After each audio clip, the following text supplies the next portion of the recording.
U njemu nas je izabrao pre postanka sveta. Efescima 1. glava 4. stih.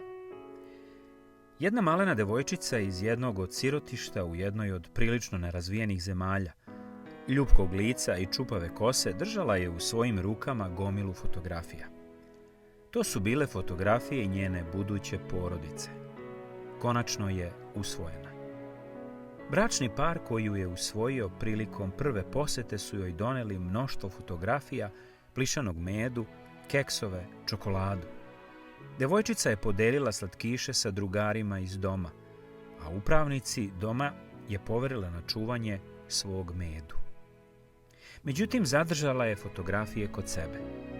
One su je podsjećale na dom koji je čeka, na kuću, na porodicu, na pripadnost nekome.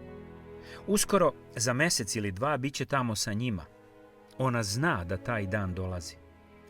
Jednoga dana, vrlo brzo, njen otac će se pojaviti. On je jednom došao i izabrao je nju. On će doći ponovo da bi je odveo u njen novi dom. Do tada, njeno srce će biti na putu prema domu, prema kući, prema porodici. Zar ne bi svi mi trebalo da imamo ovakav stav? Naš otac nam je došao u posetu. On nas je izabrao i usvojio da budemo njegovi. Bog te je potražio. I pre nego što si znao da ti je potrebno usvojenje, on je već popunio papire i odabrao tapete za tvoju sobu. I zato razmisli o činjenici da te je Bog potražio i usvojio. Pokušaj da opišeš sebi koja osjećanja to proizvodi.